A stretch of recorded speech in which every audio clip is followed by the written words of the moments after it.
आपका भारत सवेरा में स्वागत है। मैं विपुल कुमार। दोस्तों, आज हम लोग आ गए हैं सलीम वास्तिक के घर पे, जहां वो हॉस्पिटल से ठीक होकर आ गए हैं और हम लोग उनसे बात करेंगे कि उनकी क्या अभी कंडीशन है। बाकी आप लोग हमारे साथ में दोस्तों बने रहिएगा। व्यवस्था तो है, बहुत अच्छी व्यवस्था है। व्यवस्था है ना? हाँ, चिड़िया का बच्चा पर नहीं मार सकता। अच्छा, मतलब आप कोई दिक्कत नहीं हो सकती है। जितने भी उस रब्बुल आलमीन की जो रहमतुल आलमीन है, उसकी राह में तुम दावे करते हो, पर कर क्या रहे हो? माँ बाप जो है बच्चों के कंधे पर जाते अच्छे लगते हैं। तुम जवान बच्चे माँ बाप के कंधे पर जा रहे हो, कितने अफसोस की बात है।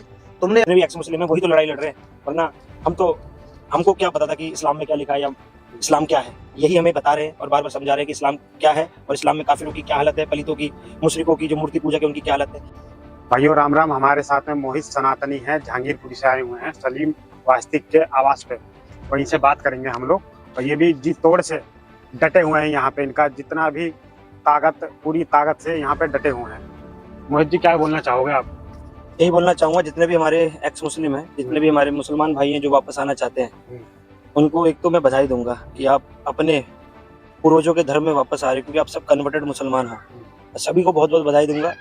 और सलीम भाई जो इस लड़ाई को लड़ रहे हैं एक्स मुस्लिमों की, और जी जान लगा रखी है उन्होंने, और वो उन पे हमला जो हुआ है, वो अभी उस अवस्था में, घायल अवस्था में, लेकिन फिर भी वो अभी भी बोलने को तैयार है, लड़ने को तैयार है। जैसे ही वो ठीक होंगे फिर वो दोबारा इस मैदान में उतरेंगे और अपने जितने भी एक्स मुस्लिम हैं उनकी लड़ाई लड़ेंगे।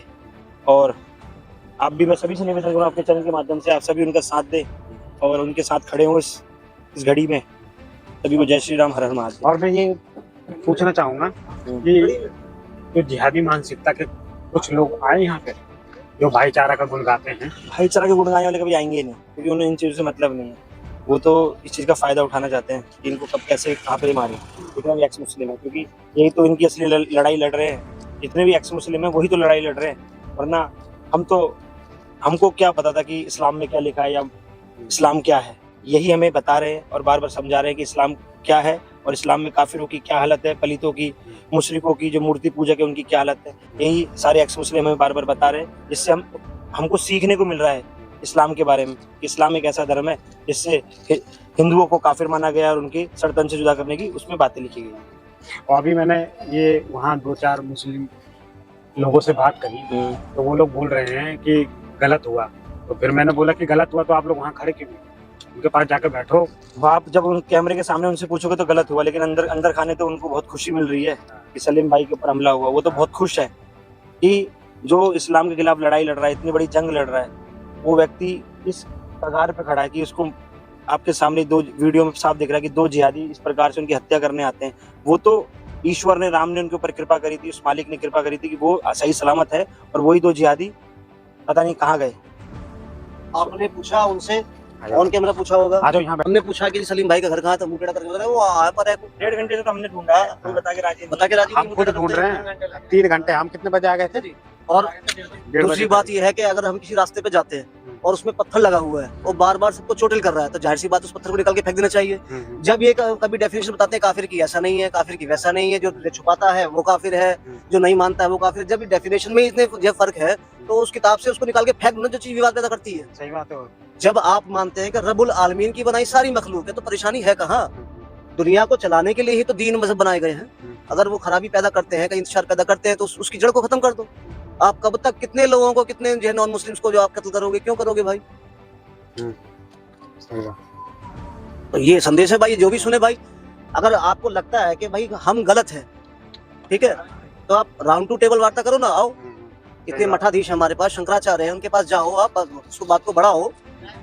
केवल बात क्यों करेंगे, वो तो सीधा उनके उसमें इस्लाम में लिखा है कि काफिरों की हत्या कर देना, क्योंकि इस्लाम में लिखा हुआ है। तो वो सलीम भाई के साथ वही हत्या करने की कोशिश तो करी गई। वो तो राम ने उनके ऊपर कृपा करी, ईश्वर ने कृपा करी कि आज वो सही सलामत है, वरना इनके तो इस्लाम में जिहाद में लिखा कि बस मार दो। मेरी बीवी सबसे सुंदर है, बाकी की बीवी भाड़ में गई।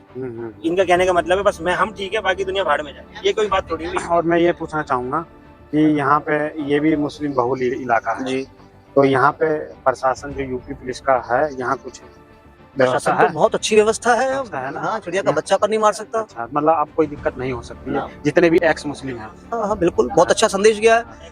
अव्वल तो सुरक्षा मिलनी चाहिए भैया। ये जो लड़ाई ये लड़ रहे हैं ना, हम कभी नहीं लड़ सकते। मैं तो सरकार से, प्रशासन से, चाहे यूपी की हो, दिल्ली की हो, या कोई भी पूरे भारत की कोई भी सरकार हो, जितने भी एक्स मुस्लिम है उनको सुरक्षा दी जाए और उनको लाइसेंस दिया जाए गन का। उनको अपनी सुरक्षा के लिए, अपने सेल्फ डिफेंस के लिए उनको हथियार दिया जाए। मैं सरकार से ये निवेदन करूंगा, चाहे वो योगी सरकार हो, चाहे दिल्ली की रेखा गुप्ता की सरकार हो, भाजपा सरकार हो, कोई भी सरकार हो, जितने भी एक्स मुस्लिम है उनको हथियार दिलाए जाए, उनका लाइसेंस बनाया जाए और उनके साथ पुलिस प्रशासन 24 घंटे रहे। 24 घंटे। तो इसमें जो मेरा तो एक कहना ये था कि जो दो लड़कों ने इनकी हत्या करने का प्रयास किया, हत्या हो ही गई थी, ठीक है ना। और जैसे कि हम जानते हैं कि doctor Umar Ilyas white collar terrorist, लाल किले पर फूटा, ठीक है ना। तो भाई मेरी तुम लोगों से अपील है कि तुम जो अपनी जवानी, अपनी लाइफ को, जिंदगी आसानी होती है, अपनी जिंदगी को आप ऐसी रुस्वा कर रहे हो। अपने माँ बाप की सेवा करते, किसी बेवा की सेवा करते, किसी गरीब बच्चे की सेवा करते, किसी मरीज की सेवा करते, अपनी जवानी का, अपने एफर्ट्स का, अपने पैसे का तुमने तो मिसयूज किया ना। उस रब्बुल आलमीन की, जो रहमतुल आलमीन है, उसकी राह में तुम दावे करते हो, पर कर क्या रहे हो?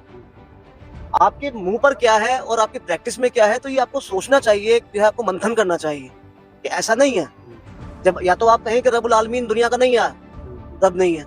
जब वो रब्बुल आलमीन है, ठीक है ना, रहमतुल आलमीन है, तो उसकी जिम्मेदारी तो आपको भी निभानी चाहिए ना भाई। हैं? अब आपके बच्चे, एक माँ बाप के बगैर बच्चे कैसे बेकार हो जाते हैं, उन बच्चों से पूछो। तुम्हारे माँ बाप जो है बच्चों के कंधे पर जाते अच्छे लगते हैं, तुम जवान बच्चे माँ बाप के कंधे पर जा रहे हो, कितने अफसोस की बात है। तुम्हारे में अक्ल थी, सब कुछ था, तुम्हारे पास पैसा था, रुतबा था, क्या नहीं था तुम्हारे पास, उसको अच्छे काम में लगाते।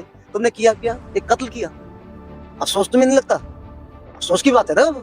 लेकिन उनको लग रहा है अफसोस हो रहा है, उनके होना चाहिए, माता पिता को होना चाहिए। देखिए, अगर वो कहते हैं कि हम रब्बुल आलमीन की, मतलब वो रब्बुल आलमीन की बनाई मखलूक है, उस रब को मानते हैं जो रहमतुल्लाह है, तो उसकी बातों पर भी चलना चाहिए ना। दिखावा नहीं, अमाल दिखाओ। आप दुनिया में तशद्दुद कर इंतशार फैलाकर आप क्या साबित कर लोगे? मरकर कोई जो है गवाही देने आया नहीं, जिंदा कोई गया नहीं, किसने क्या देखा ऊपर क्या है क्या नहीं है? फैसला जब होगा तब होगा। इस दुनिया को तो सवार लो भाई। ठीक है, ये दुनिया इम्तिहान के लिए है, तो इम्तिहान तो अच्छा इम्तिहान दो ना, अच्छा इम्तिहान दो। अब वो यही रह रहे हैं और हम लोग अभी सलीम आस्तिक जी से बात करेंगे कि उनकी क्या कंडीशन है और यहाँ सुरक्षा में कोई गार्ड वगैरह लगे हैं या नहीं लगे, प्रशासन यहाँ लगा हुआ है या नहीं लगा हुआ है, यूपी पुलिस उनकी सुरक्षा में। ठीक है, ये उनका घर है दोस्तों, ये देख लीजिएगा। दोस्तों, हम लोग सलीम आस्तिक के आवास पे हैं, जहाँ पे ये इनकी हालत जब सुधर गई है तो ये यहाँ पे आए हुए हैं। और बाकी मेरी दोस्तों आप लोगों से यही अपील है, जितने भी रिपोर्टर भाई हैं, कि वो लोग 1 महीने 2 महीने या 15 दिन बाद आएँ, ताकि ये बोलने की हालत में भी है नहीं। डॉक्टर ने मना करा हुआ है। बाकी आप लोग देख लीजिए, ये अभी बैठ गई हैं, इधर से दिखा दीजिए, ये सामने ये इनकी कंडीशन है। कंडीशन बहुत बढ़िया है, कोई दिक्कत नहीं है, लेकिन डॉक्टर ने बोलने के लिए मना करा हुआ है, इस वजह से ये बोल नहीं सकता। आप देख लीजिए, बाकी बिल्कुल कोई दिक्कत नहीं। यहाँ पे चारों तरफ जो है परिंदा भी पर नहीं मार सकता है, ऐसा यहाँ पे सिचुएशन है, हालात है, कोई दिक्कत नहीं है।